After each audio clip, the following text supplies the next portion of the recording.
Hey everyone, how's it going? So I'm just making another video about reacting to different finance videos on YouTube Shorts and Facebook Reels. And yeah, I'm just trying to add some more depth to some of this stuff. Shorts and Reels are inherently less depth because they're shorter, so there's not a lot, that you can do about that sometimes. But I see a lot, even in long content, long format content like podcasts, where they're talking about this, that, and the other thing, and it's really, really shallow. So I'm just here to try to add some depth to it. So yeah, let's get started here. Here are the 5 things I refuse to spend money on in 2026. Sorry, not sorry. I'm Tyler. I'm a former financial advisor and portfolio manager. Now I make financial content for free so you don't have to pay for it. Number 1, tipping a screen. I've said it before and I'll say it again. A tip prompt for handing me a muffin is not a tip prompt. Yeah, I mean, that's ridiculous. I see that too though. I mean, like if you provide an actual, like, if you add an experiential value to something, that's where it's like, hey, your server was so good, they made the experience of eating even better. Yeah, you can tip for that or whatever, that kind of thing where it's experiential value has been added.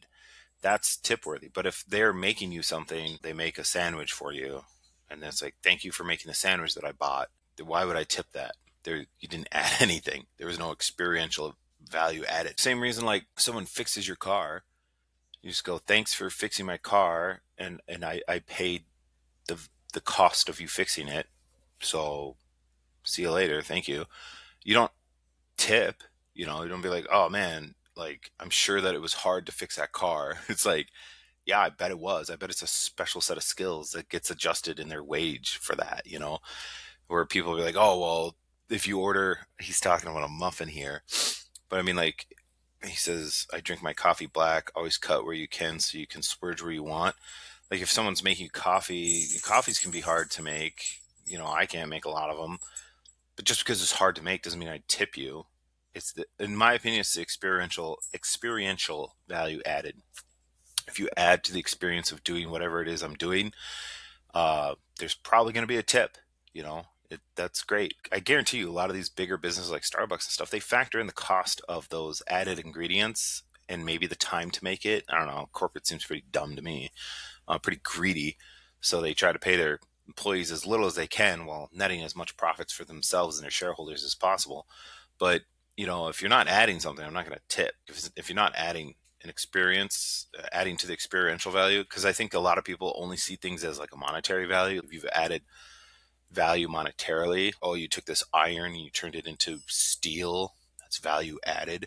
There's also experiential value where it's like, hey, the experience of doing this because you're here has been added. Say you get a tattoo and the person tattooing you has really good bedside manner, and really it's nice getting the tattoo from them, and they're extremely skilled in what they're doing, and they're adding so much more than you expected in value, and you really like it, then yeah, you would tip for that, right? Or say you go on a trip and you need to hire a guide, and that guide adds a lot of context and gives you historical references to things and tells you about this, that, and the other thing. Yeah, you probably end up tipping that guide because they added to your experience. So that's where the experiential value comes in. But when you're going to a restaurant and you buy, say, I don't know, a sandwich or something, and they're like, hey, we made it. Here's your sandwich. Cool, thanks. It's like, hey, well, I mean, what did you add? You gave me the thing I bought and I paid for. Then what's added there? So anyways, yeah, I get that. That's Tipping's got out of control in America because I think it's just a scam, honestly, now. Is the idea that, one, some businesses like have to collect and tax tips. Now there's this no tax on tips thing, but there's still shady practices within certain businesses. And two, you got this idea that like people live off those tips. I'm sorry, but I'm not a business owner. I didn't hire this person to work here. I'm not responsible for their financial future. It's not on me to tip them so they can make it through the month. That's what the employer does. That's why they have the wage that they get paid. And if it's not enough, then they should find a different job or work somewhere else or try to get more pay. And if that doesn't work, and we actually let market forces work like they can sometimes, then that business will probably go out of business because no one will want to work there because they don't pay enough. But when we subsidize them, that business can continue to pay them low wages because we're paying the difference because it feels good. It's an emotional pull on things, you know. If your business model is so bad that you can't be profitable and have your employees do the necessary work to even pull in revenue, then your business model is bunk and bad and you shouldn't be in business. That's how it is. But no one sees that way in America. So, anyways, moving on. Talking about muffins right now. Prompt. It is an inflation surcharge with feelings. I tip generously for actual Inflation surcharge with feelings. Inflation. I don't know. I'm just gonna inflation. I don't know. Maybe he's making a thing about it. service. Sit down meals, haircuts, hotels. But I do not tip the iPad at an airport. Okay, so yeah, he was like, yeah, I tip for service. Yeah, okay, so same thing. I should have just kept playing. Kiosk that has been swiveled around with 3 preset options starting at 22%. And before you come at me telling me an orange mocha frappuccino is hard to make, I drink my coffee black. Still, even if he did drink the orange frappe macchiato, whatever, you know, that still that's fixing a car is hard to do, right? So why does it matter how difficult it is? That's where like, hey, I know how to fix a car, and because I know how to fix a car, my hourly wage is higher and more valued. Pay me the difference. Making an orange frappuccino mocha, sure, it can be hard. Maybe they can get more of a wage that where they're working because they can make those more difficult drinks. The tipping is divorced of that. The tipping is, in my opinion, again, experiential. Like, did you add to the experience? Did you add to my comfort or my time spent there or whatever, you know? So you shouldn't even have to say that, oh, I take my coffee black. Sounds terrible. Sounds like you could use some cream and sugar. That's what I use. But I mean, yeah, still, it doesn't matter. It's not about how difficult it is because it's arguably way more difficult to fix a car than it is to make a coffee or like fix an airplane or like run a nuclear power plant. We don't tip them, you know, or fly a plane. Do I tip the pilot when I buy the ticket? Is there an option? Like, would you like to leave a tip for the pilot, leave a tip for the mechanic and the steward and stewardess that, you know, serve you your drinks and stuff? No, because it's factored into the cost of the ticket. Whatever. Moving on. Number 2, new clothes. I rewear the same 5 outfits like I'm a Pixar movie. The capsule wardrobe is the most I don't know what the capsule wardrobe is. I'm just assuming through context that it's just like boring plain clothes that are on rinse and repeat. underrated wealth strategy in the modern era. Nobody in this world is thinking of anyone other than themselves for 99.9% of their lives. So wear what you want and save thousands. I guess that's more directed at people who are self-conscious and need to feel like they need to dress to impress for everything. I would say like don't be, you know, if you dress big bright colors, people are going to look at you. You dress in like dull colors, people aren't really going to look at you. You're just going to blend in. Don't worry about it, you know, especially as you get older, nobody cares. And people who do care, everyone who doesn't care looks at them and be like, hey man, what are you doing? Why do you care so much? So don't worry about it. Just buy clothes that are comfortable, fit, and that you like, and maybe durable, you know. So you rarely have to dress to impress. Just dress to fit your life, you know. Number 3, alcohol. I'm not on a soapbox. Been there, done that. The math just Has he been on a soapbox? I'm just the math stopped working for me. stopped working for me. A 4-pack I don't like the whole like the math doesn't math. It's I don't know. It's cringy to me. The math doesn't math. Whatever. Moving on. pack of decent craft beer over $15. Restaurant cocktails at $20. The pour of wine at dinner is the cost of an entire bottle at the store.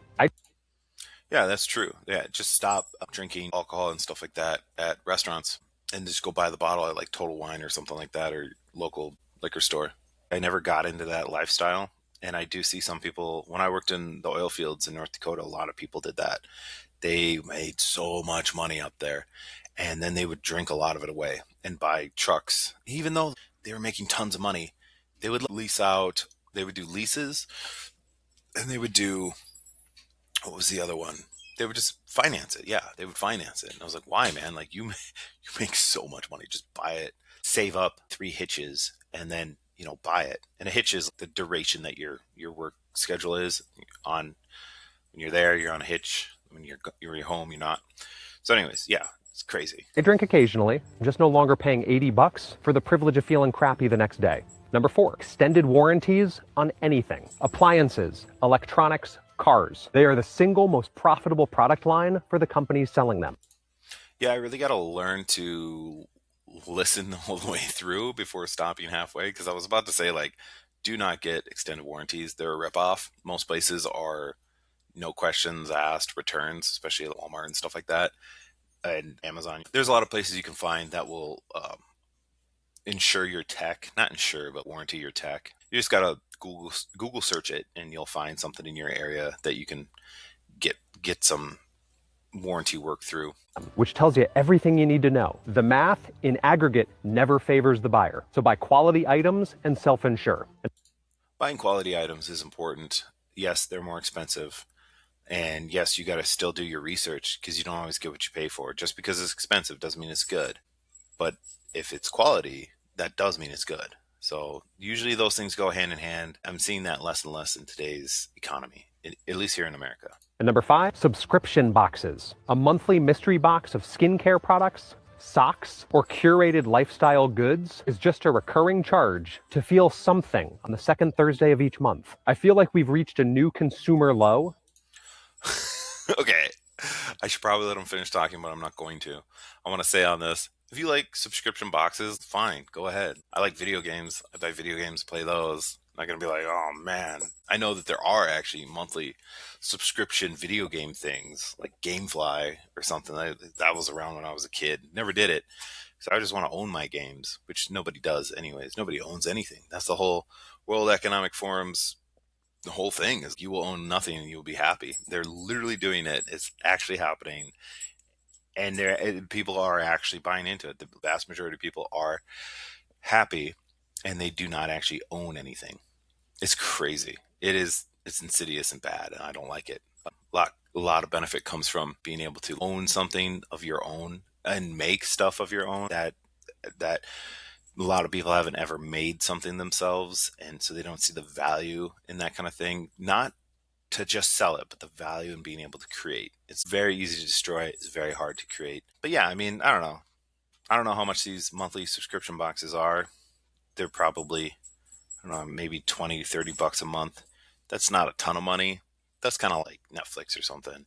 If it makes you happy, do it. But it also adds a lot of clutter. Americans are highly susceptible to clutter. Americans are. But yeah, I mean, also the mystery ones. If it's one that you're like, yes, I know what that is and I want what's in there, I'd say do it. Buy it. You don't need to subscribe to it and get it every month. But if it's mystery, maybe you're in a spot in life where you just don't know what you want or what you like, and you're trying to expand out. Maybe I want these lotions or these smells, these smell goods that, I can spray on myself to smell different. Go ahead. You're a human being. You're not just a spreadsheet and a tax account and a bank account. You can't look at your life that way. If you do, yes, you might save a lot of money, but you're also going to be exceedingly miserable. There's balance in life. You have to spend money to some degree to help fulfill what you want out of life. That's where that old adage of money can't buy happiness kind of comes in. On surface levels, yes, it can. If I have money, I can buy a house, and that house is going to make me pretty damn happy. But on the very deep level, what I believe it's trying to get at is that you can't just buy your happiness. You need to make real connections with people and with the world around you and your environment and your community, and have fulfillment through that. And that's why I say creating things like picking up a hobby or craft can really help you feel fulfilled. But yeah, in America, everyone's treated and literally called consumers.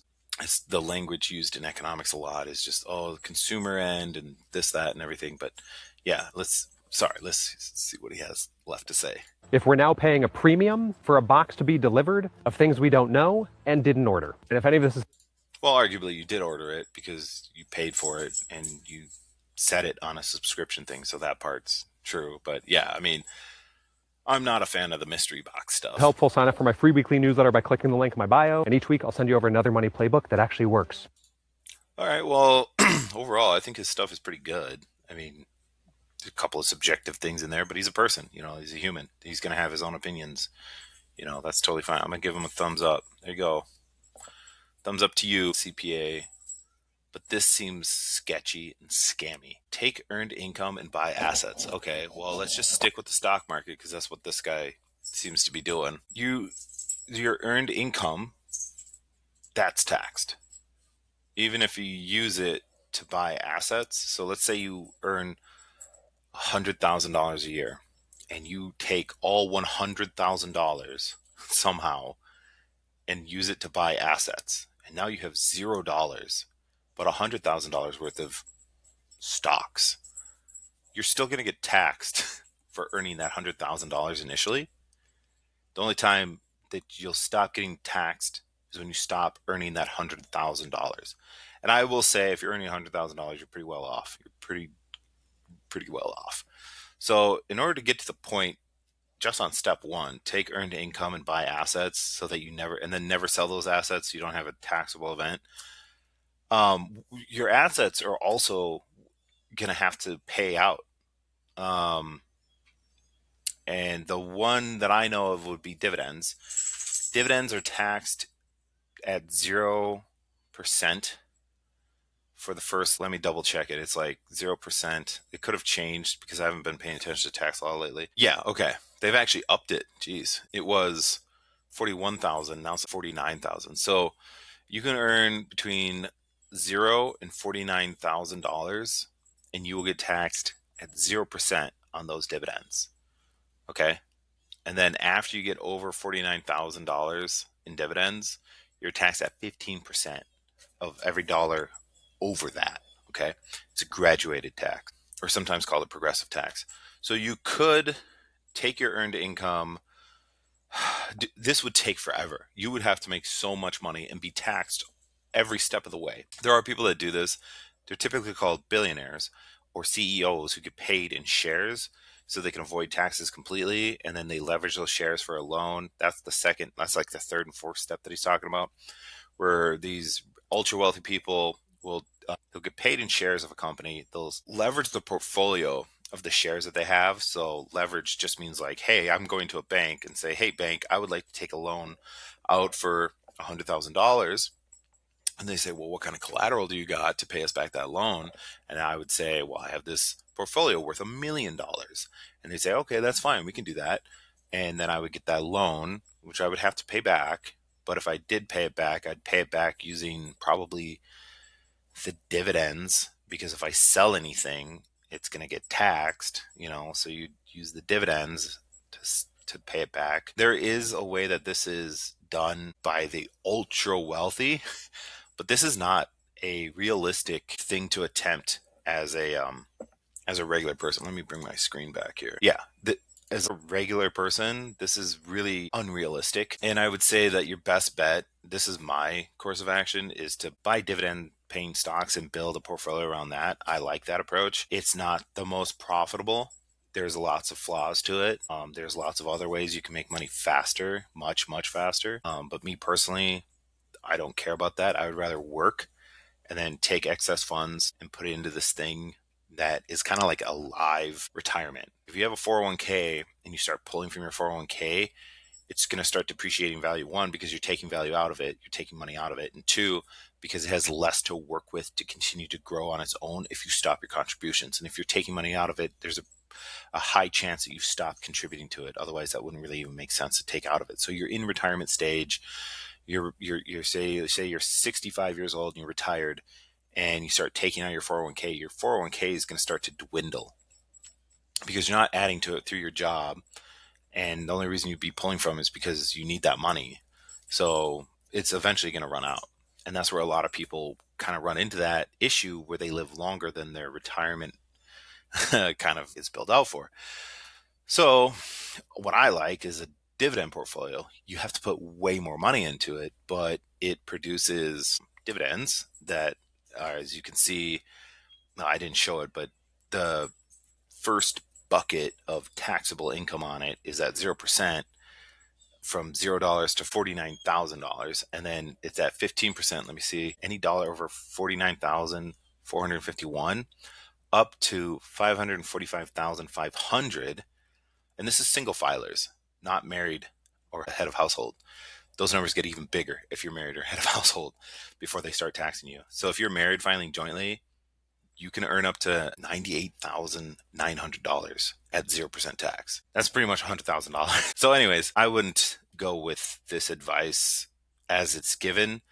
Sounds to me like someone is just repeating a strategy that is real, that the ultra wealthy use, and should be adjusted to be able to correct for these fringe taxable accounts, I guess, is what I would see them as. This isn't realistic, because that first step, take earned income and buy assets, that's going to take you 20, 30 years realistically, even at a 6-figure job. And yeah, it's just not realistic. Just took from the asset that you ain't paid taxes on. So you're able to get a tax-free loan and write off the interest. And this is how Warren Buffett has a tax rate of 20%, while his secretary has a tax rate of 37%. Understand the rules of the game so that you can win this year. Yeah, you're not going to do this in a year either. There's no way. Also, he's blocking a lot of his. You can't see what that is. That's not. Don't do this. This isn't realistic. No, do what you want. It's your life. It's your money. Do your thing.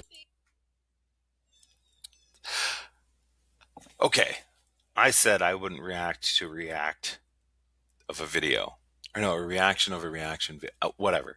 I'm going to do it because this is ridiculous. I watched this a little bit through just to see what it is.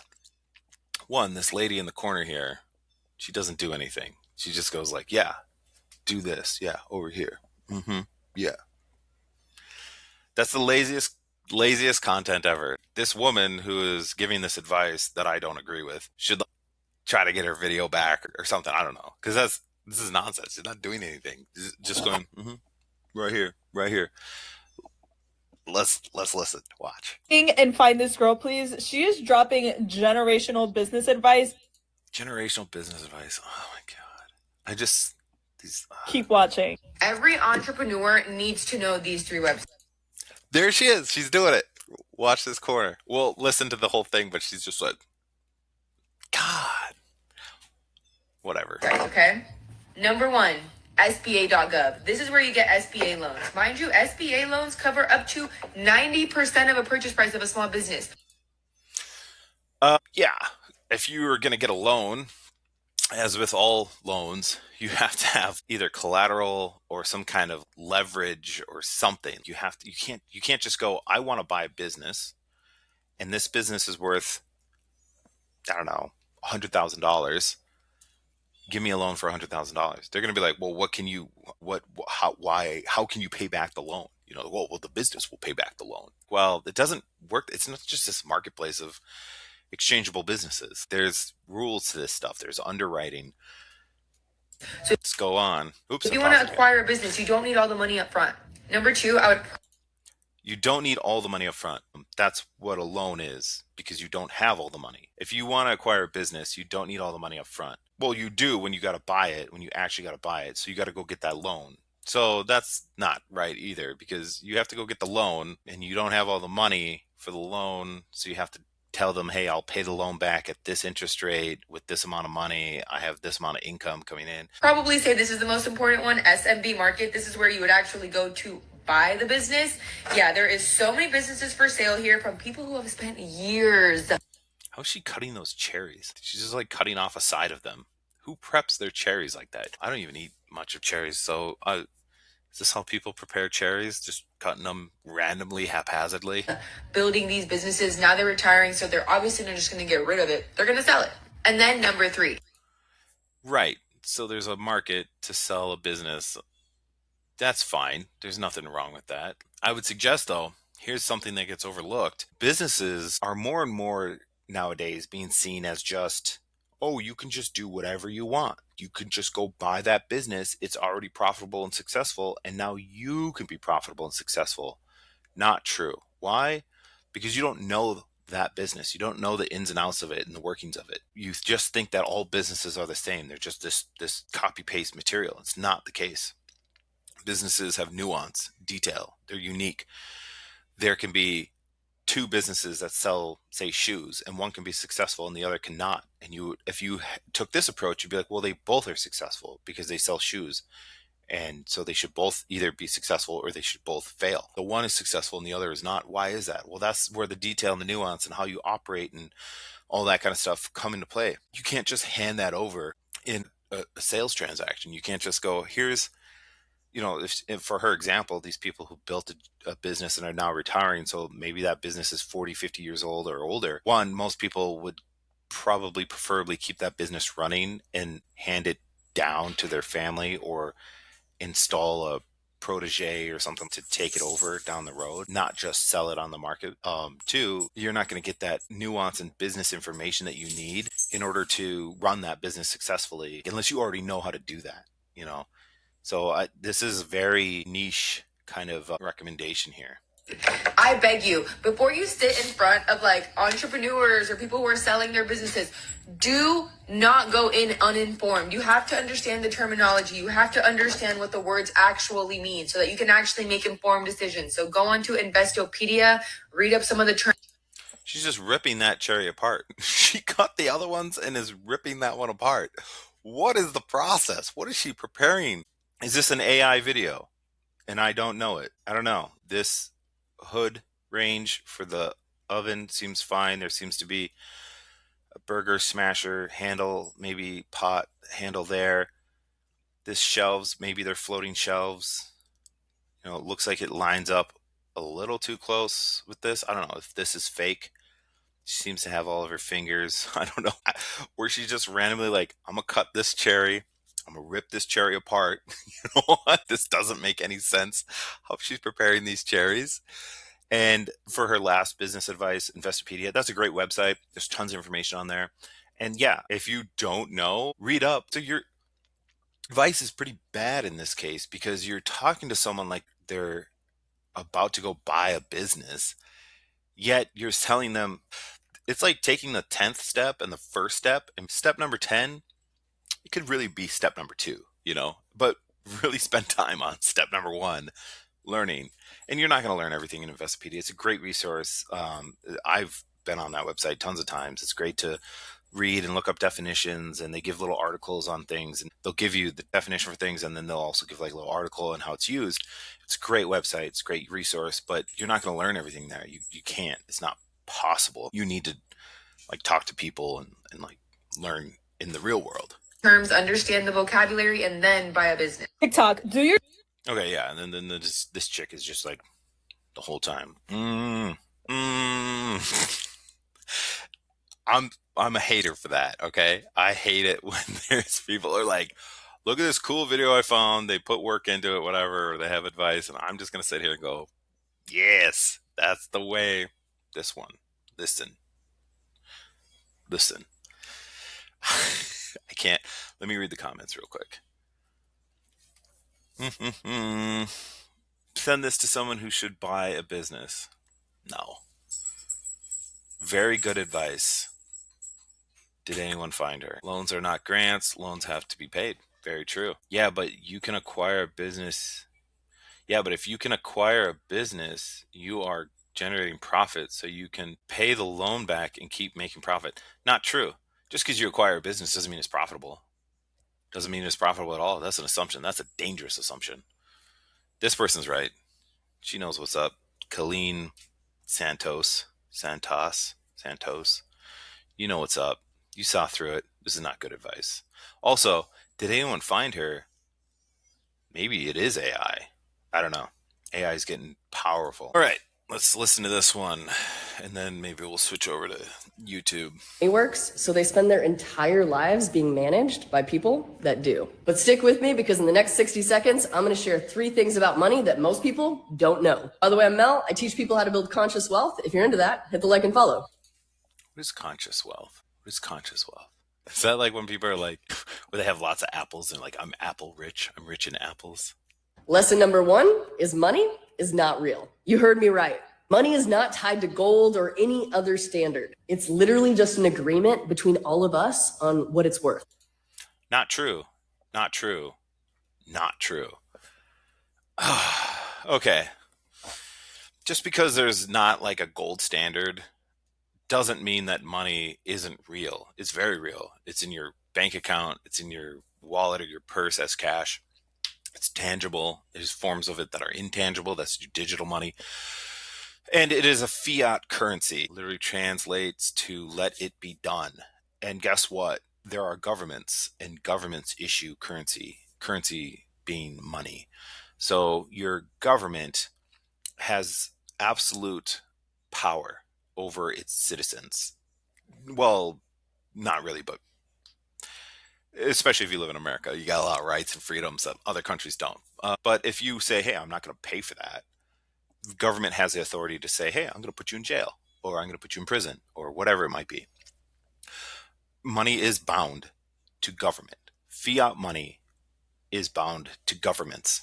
Governments have authorities over their citizens, and they project power against other governments and other states. Okay.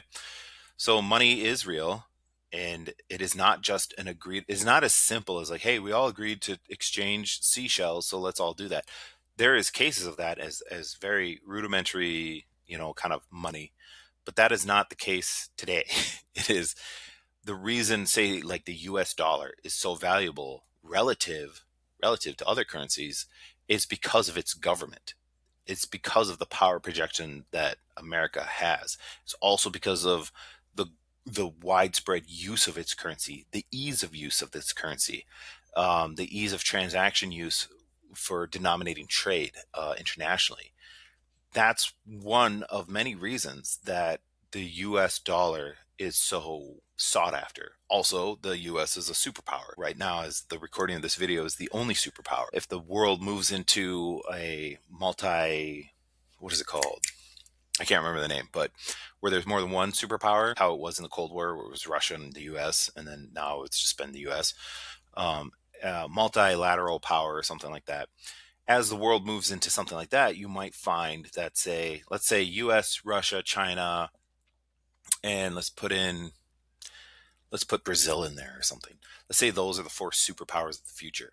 Those currencies will reflect the power of those countries as well, and where trade is denominated, or not where, but what currency it's denominated in.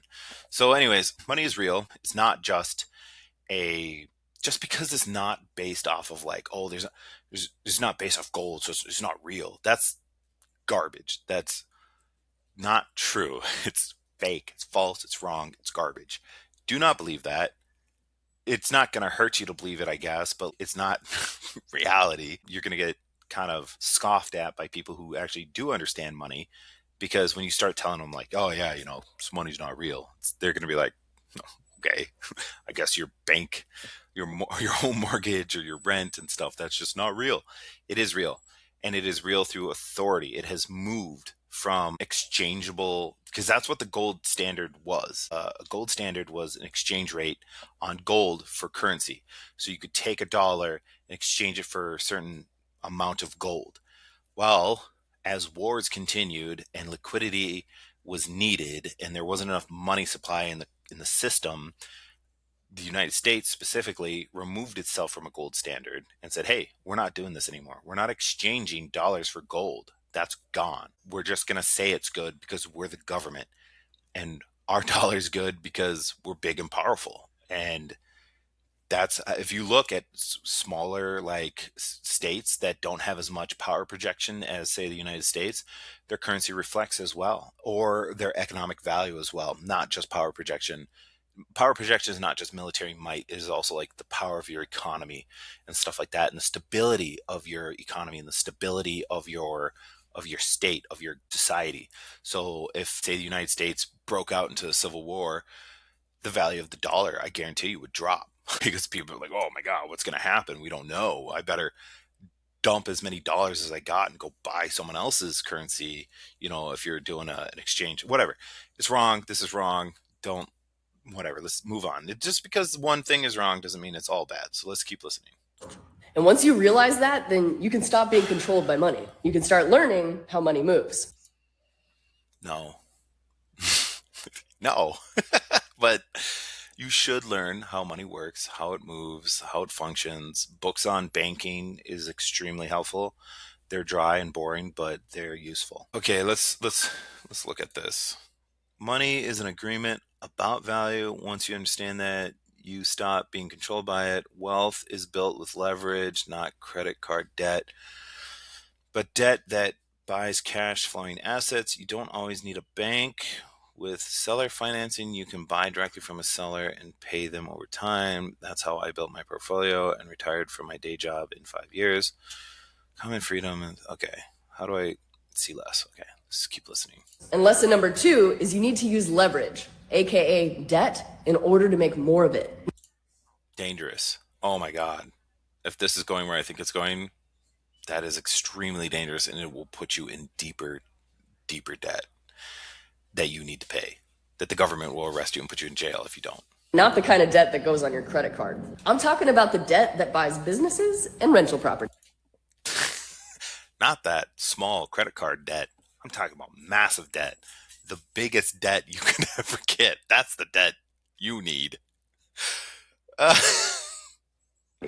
Debt that creates cash flow. When you learn how to use debt to make money while you sleep, well, then that's how you get out of the grind. And lesson number 3 is you can buy those cash flowing assets directly from people and structure your debt with another human being. All right, let me rewind here. Debt that creates cash flow. When you learn how to use debt to make money while you sleep, well, then that's how you get out of the grind. And lesson number 3 is when you learn how to use debt to create cash flow while you sleep, that's how you get out of the grind. And then moving on to lesson number 3. That, I don't know. There's a lot wrong with that, because what it's doing is a lot like what that Rich Dad, Poor Dad guy did. It's just pretty much Rich Dad, Poor Dad stuff, where it's get a bunch of debt, buy assets with your debt, pay off your debt with your assets.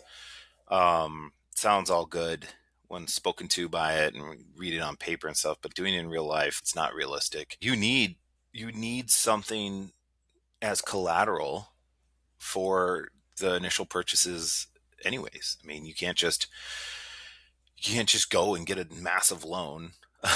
And as much as people hate banks and financial institutions, they will not give you debt if you cannot pay it back, or if they suspect you cannot reasonably pay it back, because they're going to lose out on it. They're not going to get their money back. So they're not even going to give it to you if you can't prove to them that you have some way of giving it back. Yeah, I don't suggest these first 2 tips are bad. Let's hope this third one is good. Number 3, buy from people. you can buy those cash flowing assets directly from people and structure your debt with another human being. Whereas most people think you need a bank's permission. And waiting for the bank's permission is why most people never get ahead. And that's why I teach people about seller financing. It's when a home buyer pays a seller directly in installment payments over time. And it's also how I went out and met my neighbors and was able to retire by age 35. They became the lender, I became the landlord, and pretty soon I had enough cash flow so I didn't have to work anymore. So if you want to get out of the grind and learn how money really works, then write freedom in the... Yeah, I wouldn't take this advice. This seems like sketchy stuff.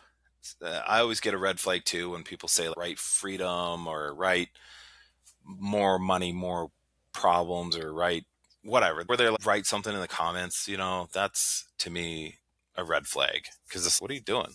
Don't you just want to have a conversation and help people? Instead, it's, hey, I have this special knowledge that no one else has, and I'll give it to you if you're serious. But to tell me you're serious, put freedom or whatever word in the comments. That way I know to get a hold of you. It's a technique. It's a tactic for, it's a sales funnel is what it is, where it's, hey, this video is for generating leads on people who are susceptible to this messaging. I'm not trying to be mean to this person who's doing this. I'm just saying that's the technique. That's the strategy, is that it's designed to get people who want to do better and want to get out of debt or want to generate incomes beyond, say, an hourly wage or something. It takes advantage of them typically 9 times out of 10, if not 10 times out of 10. I would avoid this. This seems like a bunch of nonsense to me. Maybe they got some better stuff for building conscious wealth, but this one is not good. Let me check the comments here. It's a bunch of freedom. Yeah, see, this is how the funnel works, is they're replied to by the person who made the video because that's a lead. They fell for the marketing. A lot of people will give it because a lot of people are really generous. I'm very skeptical. I'm very cynical. And a lot of people are really generous. I'm like, oh man, this person's here to help. They're going to help me. Let me type in freedom. Oh, this person got ignored. So did this one. Too bad for you. Too late. Too late. Yeah. Sales funnel tactic working as usual. That's go look. You'll see it in other ones. All right, let's do. This will be the last one for here. Again, I'm not a tax person, CPA, anything. I do tax. I do my own. Well, I don't do my own taxes either. I'm tax conscious. Tax conscious. I know of taxes. I read about them. I ask questions, but I don't file taxes. I hand that off to an expert. Let's just read this. In today's episode of Earn Your Leisure, we have licensed, enrolled agent and tax strategist Carlton Dennis, CEO of Tax Alchemy Advisors. He discusses how to take advantage of the tax code like the 1%, how to avoid audits, tax loopholes everyone should know, and more. Okay, well, the name Tax Alchemy Advisors is concerning. It seems kind of like a child came up with the name. No, nothing against you. Just saying is why these names? I don't know what's the deal with these alchemy advisors. Common person doesn't know that wealthy, educated people are doing to take advantage of the tax system. Wealthy, educated people are taking advantage of charitable structures. They're setting up 501c3s and using them completely different than the average public. When you set up a private family foundation, you can roll over 30% of your adjusted gross income into your own foundation. Yeah, this is true. I do actually know a bit about these tax exempt corporate, like tax exempt filings and corporations, these charities. America's got a big problem with these. It's a big problem. It's just a lot of it is used to get around paying taxes. It's bad. I'm kind of on the boat right now of there should not be a tax exempt filing case. It should just all be taxed. The premise was, hey, we're going to help these nonprofits and we're not going to tax them and whatnot, or tax them as bad, and then give them lots of benefits, loopholes, so they can do good things. But they've just turned into not money some of them are money generating machines, but a good majority of them are money saving machines where they prevent money from being taxed that could be rightfully taxed. It's yours. It could be a non-performing foundation, meaning you don't even have to let the public know what you're even doing. You could just have a foundation and it doesn't even do anything. Yeah. See, this just screams fraud, though. That's not what they were meant. That's not what they were made for. They're obviously being used that way, and it's wrong. It should be corrected, and federal regulators should crack down on this stuff. I'm sure if we had an IRS that was properly funded, they'd have more means to go and do that kind of stuff instead of just going after the little guy. If we actually funded the IRS, which I know a lot of people don't like because they got a lot of emotions and personal feelings about the IRS, like, oh, I had to pay the IRS so much money. If the IRS was properly funded and could employ more auditors, they could get more returns for the state from these like shell companies and shell nonprofits, and even the bigger guys who have just whole law firms as their lawyers. They could actually go and attempt to collect taxes from them if they believe that their tax filings are wrong. Whereas right now, the IRS is so poorly funded, the only real people they can go after is the people, is regular people like me and you. Yeah, I don't have money for a lawyer. If the IRS says I owe them, I'm just going to find a way to pay them, I guess. I don't have any recourse to that because I don't have the money to begin with. We're small fish, regular people like us. Oh, I did my taxes, I owe the IRS like $1,000. Okay, but if the IRS was equipped to take on Walmart or other things, they could get so much more in returns, and I would imagine they wouldn't even bother with regular filings that were just accidental. Or if you're doing it on purpose, you shouldn't, because that's tax fraud and that's illegal. But these large corporations, they have so many tax benefits already, they still do shady stuff. And the IRS just isn't equipped. Manpower hours, just sheer hours of doing the work to build a case, and legal teams, they just don't have the money. Maybe they could pass legislation like that in Congress to be like, anything the IRS does to go after taxes can't be seen in legal fees or whatever. But that would be such a broken system. I don't think that would actually function. Additionally, that would be a huge corruption of power. So you have to play within the rules that you have and within the realistic economic structure that that is, yeah, again, the IRS is poorly underfunded and can't go after these big companies and multimillionaires and multi-billionaires that do this kind of thing. I believe if they were properly funded, they could do that. They would get bigger returns, and we'd see a much better improvement on, hopefully it doesn't get wasted in fraud and waste, but could potentially increase the quality of America nationwide on our infrastructure, which would be great. New roads, less potholes, better bridges, better water facilities, better water quality, better sewage control, lower pollution, funding things that benefit Americans as a whole with positive externalities. All right, let's move on. Yeah, 30% of your adjusted gross income can go into it. Only 5% of the charitable assets have to be contributed to another 501c or qualifying charity of your choice every single year. There's no capital gains tax inside of a foundation. You can have that money invested inside of stocks or assets that can continue to grow in a tax advantage manner. Not to mention, many of these wealthy families will hire their children or family members to run their foundations and carry out the philanthropic work. And that's another way to shift income to a taxpayer that you were trying to get income to without creating another tax for them. So Yeah, that's another true one, is you can hire your family and blah, blah, blah, blah. Yeah, that's, again, from what I've learned, I've talked to a CPA about this, just on like an LLC level, not even tax advantaged nonprofit, but that's all very true. you have $10 million, right? Mm-hmm. You said you put 30%? You can shift 30% of your adjusted gross income. So $3 million. $3 million. I mean, that's all very true from what I know, and I don't know everything. So take what I say with a grain of salt too. Into a charity that you set up. Yep. A 501c3 called a private family foundation. $3 million goes into the private family foundation. Then what happens at that point? Only 5% of those assets have to be contributed to another qualifying 501c3 by the following year. 5% of the 3 million. 3 million. So 150,000 has to go into a charity. Correct. The remaining $2,850,000 stays in The foundation. And what happens with that? Well, hopefully you're I don't know how to do 5% of 3 million off the top of my head. Is this staged? going to grow it. It's invested. We want it invested. We don't want it just sit in stale cash. Absolutely not. That'd be a horrible idea. We want it invested. Conservative asset. Mutual funds. So if You can do that on behalf of the nonprofit. Correct. the $2,850,000 stays in, Maybe they're just really good at math though too. That's possible. I can't do mental math very well. I got to write it down. your family nonprofit Correct. is invested in the market, it's growing. Correct. Then what? You're going to have to make another donation in the following year. But before you make that donation, what if you use the foundation to carry out philanthropic work? And the assets inside of the foundation are assets that are used on behalf of the shareholders of the foundation. For example, one of our clients did this last year. She flew to Africa and she built wells out in Africa with her and her family. She paid for her and her family to go out there. She paid for a lot of the stuff that she did. She had a film crew out there with her. She paid for their experience. She stayed in a great hotel. All of those were expenses. So it dropped down the asset value of the foundation. There's a calculation too, to where legal fees go into that 5% as well. So her legal fees get calculated. A part of the payroll gets calculated into that 5%. So she's paying out salaries as well. It's actually math that gets involved in that 5% versus just saying 5% of whatever's left over just has to be written off. There's a calculation that's involved with that. Interesting. Yeah, I believe it.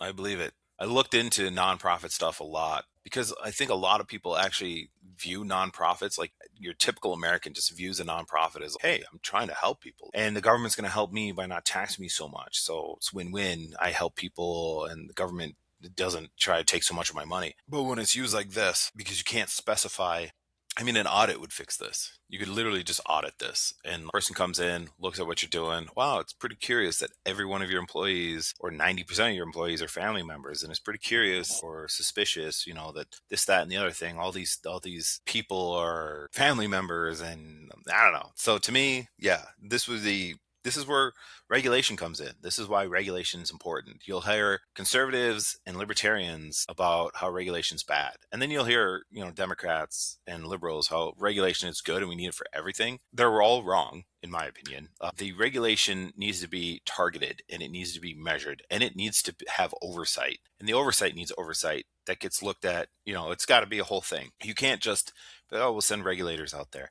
You can't just, you can't do this because that's illegal now. We made a law about it. That's our regulation. You need to have case-by-case usage. It's a giant bureaucracy that needs to be well managed, well-oiled, fueled, run, and efficient. so that you can get rid of fraud, you can get rid of waste. What this man is talking about, it's fraud. These things are not being used as intended. That's fraudulent. I don't believe he is fraudulent or anything like that. If this got brought to court too, they could probably argue it that they were within the confines of the law and that they didn't go one way or the other, and everything's fine. This is it's just business. It's just another day. And so the travel, all of that is deducted from the $2.8 million. Correct. Reducing the charitable asset. That's tax free. And the money that grows is tax free. Yes, it grows tax free. And if you hire somebody, you can pay them from the $2.8 million. Yes, you can. And they'll earn a salary. That's taxable to them. What's the... Yeah, so that's the premise behind trying to do this, is to try to make it so that you can do these good things without getting taxed into oblivion, because you're getting donations. You're not selling a product and making money off of that.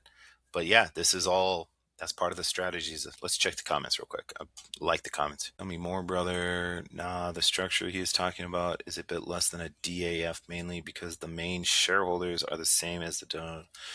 Yeah, I don't know it that well. I don't even know what a DAF is. Setting up a DAF. Person seems to know, maybe. It's a private family foundation. It's not a donor-advised fund. The foundation is way more complex to set up and work. And yeah, no, I believe in complexity. I believe it probably is more complex. In reality, what normally happens is that the wealthy start out using foundations and no one wants to deal with all the paperwork, and they change to contribute to a donor-advised fund.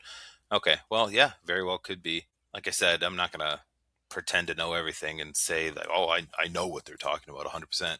If I've heard about it, known about it, researched it a bit, I'll chime in, but I'll give a thumbs up. That seems to be real. Okay, let's do a few of the YouTube here real quick, and then I'm going to wrap this up. So let's see, share this tab instead. Here we go. All right, I typed in finance here. So I got Taco Bell. Okay, you work at Taco Bell. At Taco Bell and have some extra cash lying around. Oh, stop it right there. You don't have extra cash lying around if you work at Taco Bell. All right, let's go on. Here's what not to do. Your friend tracks the stocks of different companies and tries to find the perfect time to invest. He sometimes makes money, he sometimes loses money, but in the long run, he goes broke because it's impossible to time the market. True.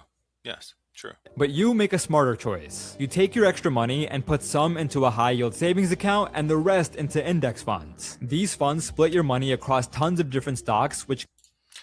I don't know where these high yield savings accounts are, because I don't think they're around with our current level of interest rates. So, but anyways, index fund, let's go on. Gives you diversification and lower risk. You stop your friend's nonsense and make him follow go hard. You work at Taco...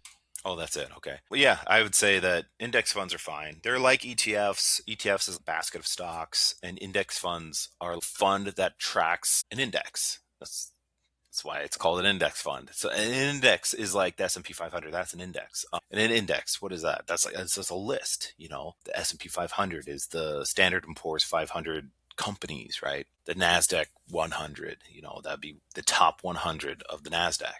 So ETF, basket of stocks that maybe that ETF is like, hey, these are all together in some way in our vision. They are all some sort of relevance to each other, and that's why we carry them. You could look at Schwab. It's an ETF. It's got its whole thing. An index fund is just trying to tracking that index to try and mimic it. I don't know. I guess I'll give it a thumbs up. Here we go. Let's see the comments. Instructions unclear. I lost my job as a doctor and now work at Taco Bell. What? Okay, how'd you lose your job as a doctor? And the instructions unclear. I mean, it's pretty basic. It's pretty much like buy index funds and put your money in that. It's not specifying what index fund, so that's actually kind of good. You need to do your own research and you need to find out what you want to put your money in. And you have some extra cash laying around. Oh, yeah. Spawn the cash. Yeah. Oh, this is 2 years ago. Oh, this is an old video. Man, look, it's such an old video. Let's see here. Have you heard the phrase, the rich keep getting richer? Yes. And the poor are getting poorer? Yes, I've also heard that phrase. Well, it's not just a phrase. Unfortunately, it's the truth. Have you... That's it? That's the video? Oh my God. 7 days ago. It's more a recent updated video. Well detailed. Assets versus liabilities. It's hearts. Exactly. Yeah. It's this. I feel like it's just playing on people's emotions. It doesn't say or do anything. It's just, hey, rich are getting richer, poor are getting poorer. In America, that's very true right now. What? Where do I invest this $1? What are you talking about? I replace my 9 to 5 income on a weekend to prove it's not luck. Best investment advice no one listens to. This is probably going to be red flags. Yeah. Let's listen. I've already got a red flag. I'm not investing one singular dollar. Okay. Wait, let's rewind it. What'd she say? They talk fast. I have old ears. How do you make your first million fast? How do you make your first million fast? Where do I invest this $1 that I have? Instead of obsessing about which 401k investment you should go into or which savings account you can use, that's so marginal. That is a great way to feel busy while staying poor. And a good way, I think, to get rich monetarily is to ask better questions and to Because we want to be money rich. We don't want to be Apple rich. We want money. have better decision making. It's just so much less sexy because it's not linear. You can't say, well, if I make better decisions, I will have a 4% return instead of a 10% return. And I think that's where young people go sideways. They're like, give me the quick, fast, dirty, cheap. And that's really never going to make you much money. How do you make? I don't think there's enough context in this video to really say anything about it. I mean, I was starting to get annoyed with the beginning, but she's making fun of those people. Your first million fast. Where do I invest this $1 that I have? Instead of obsessing about which 401k investment you should go into or which savings account you can use, that's so marginal. Okay. Yeah. So she's making fun of this, I guess, but then she doesn't really give any advice. I replace my 9 to 5 in a weekend. I doubt that. I really, really doubt. I really, really doubt this title. Best investment. And this isn't investment advice. This is nothing. There's no investment advice here other than saying that figuring out where your 401k and savings account is marginal on the margins. So you are looking at it as what is the cost of the next dollar? What is the cost of the next dollar allocation? You're on the margins there. So people live on the margins. People live marginally. That is economic theory in a lot of it, like Austrian and classical, where it's, hey, I want a slice of pizza and it's $2. Okay, I can do that. But I want a slice of pizza and it's $3. Maybe I will. I want a slice of pizza and it's $4. I don't want it anymore. It's too much. It's marginal increases. As the margin increases or decreases, your preference increases or decreases for that thing. Everything is marginal, just like everything is relative. Okay, so the first half is don't do marginal things, unless I'm misunderstanding that. That is a great way to feel busy while staying poor. And feel busy while staying poor. But you haven't given us any advice on to not be poor. a good way, I think, to get rich monetarily is to ask Money rich. better questions and to have better decision making. It's just Ask better questions, make better decisions. You want to be rich? Get a better job. You want to make more money? Get a job that pays more. Easy. so much less sexy because It is less sexy. Getting paid more money is less sexy. That's true. it's not linear. You can't say, well, if I make better decisions, I will have a 4% return instead. Didn't she just say to make better decisions? But now she says that your better decisions don't determine if you will make more money or make more returns. This is a lot of nothing, is what it seems like. It feels like a lot of nothing. Nothing against her or the host. I don't like the title or the subtitle, but this doesn't seem to make much sense. Instead of a 10% return. And I think that's where young people go sideways. They're like, give me the quick, fast, dirty, cheap. And that's really never going to make you much money. Yeah, I would agree at that last part. Maybe that's where the advice is the quickest, fast, dirty, cheap way to make money. That's probably not the way to make money. You know, it takes hard work to do stuff, so, and to get money for it. So yeah, I agree with that part, but the rest of this is confusing as ever. Ha! Look at this comment. Tell me something without telling me something. Love it. She said a lot. She said success is never quick and easy. She didn't say a lot. I mean, she said a lot, but she used a lot of words to say that this part. This is, I love the comment section. Yeah, that's why most rich people are really old, almost dead, right? Yeah, right? Yeah. Welcome to the internet where people say things persuasively and confidently without saying anything and are deemed experts. Love it. That's hilarious. Welcome to satire, where people say things and don't necessarily. Why are you defending against it? This wasn't satire. Nothing in this said that it was satire. If the bigger, longer video is satire, then sure, but that's not evident in this clip. So you can't just deem it satire, sir. Oh, wait, How do you make your I first want to read more million? comments. She doesn't ever tell you how. Exactly, the entire premise is self-sealing. If you're not asking the right questions or making the right decisions, the answers conveniently happen to be purchasing her products and services. The irony is that following that logic may itself be the bad question and the worst decision. What is presented as wisdom often amounts to a sales funnel dressed as insight. Exactly. This right here, 100%. I'm going to thumbs up that.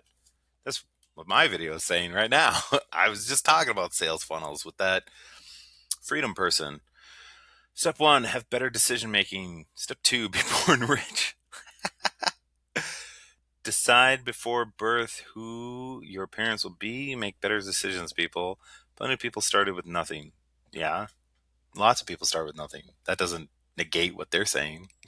Okay. I'd been building businesses for a decade, good income, decent life, but I always felt like I was sprinting while others were gliding. When I read something by Dominic Richard Thompson, it didn't hype me up, it unplugged me.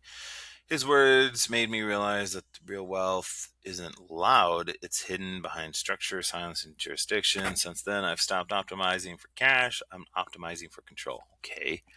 Okay. I guess I don't know what to say to that. Bots, yes, absolutely. You've unlocked yourself. Never stop going. I need to unlock myself. I need to unplug from the matrix. Do I want to be in the matrix? Because that's where everything is. I don't know. I don't remember. Talking by saying nothing. It's true. The idea behind the ebook 25 Money Secrets from Donald Trump really blew my mind. It's like stumbling upon a hidden shortcut to financial abundance. How do I get the ebook? I mean, I guess you would just have to go look up the title. They gave you the title, the idea behind the ebook Money Secrets, right there. 25 Money Secrets from Donald Trump. Go check it out, or don't. I don't believe it. Donald Trump is a con man. It's my opinion. You don't have to have it. A lot of words to say nothing. I appreciate your commitment to guiding others towards financial success. Well, yeah, this seems. I feel like bots are pretty advanced and they can say a lot of stuff. They have like these long run-on sentences. I don't think that's a real person. Maybe it is. I wholeheartedly concur. All right, moving on. Okay, here we go. This is going to be the last one, I promise. The best financial advice you'll hear today. Wait, how old is this? Let me check by the comments. 3 years old. Oh, man. I'm late to the party. Okay, here we go. What is the best of financial advice? Invest in assets. Assets, not liabilities. What is the worst financial advice you've... Invest in liabilities, not assets. Or buy liability. You buy liabilities, not assets. I'm getting a guess here. ever received? The way to build wealth is saving your money. Oh, dang it, I was wrong. The way to build wealth is saving your money.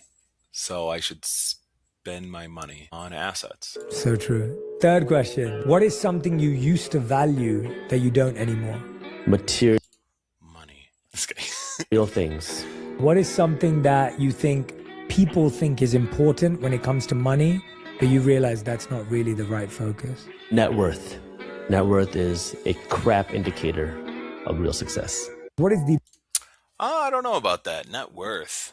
I mean, a net worth is like the net part of it is like, what is everything connected to you that is worth something? Net worth.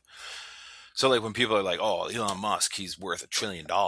It's like, he doesn't just have $1 trillion in his pockets or in his bank. You know, it's his net worth is $1 trillion through all the different things that he owns. That's a great indicator of wealth. What did he say? It was like a crap indicator. Net worth. Net worth is a crap indicator of real success. Of real success? No.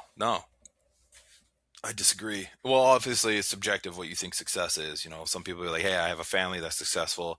Hey, I have a business. Even if it's not profitable, I'm a success because I love doing business. So success is subjective, yes, but in the context that they're talking where it's all money and dollars and everything, net worth is a great indicator of the success of those assets, the profitability of businesses, I disagree. I disagree with this financial advice from 3 years ago. What is the best financial advice you've ever received? Invest in assets. Invest in assets. Yep. He said that, and then it was like save your money. So I guess I don't know. I mean, I disagree almost with the whole thing. What was that third thing? He said, "Oh, I don't value material things." Yeah, that's good. I mean, you can get caught up with FOMO on material goods, but you do value them because your assets are material goods inherently. Yeah, I mean, I don't know. He's probably just, maybe I'm overthinking this, looking too deep into it, but material goods, he's probably talking about like cars or something, some crazy expensive good. Or friggin' Lamborghinis, that's another car. I don't know, buildings or something, but that's an asset. A building is an asset, typically 9 times out of 10. So anyways, yeah, so that is it for today. I hope you guys like it. If you have a specific video you'd like me to put more depth on it, let me know. I will do my best. And if nothing else, have a good day.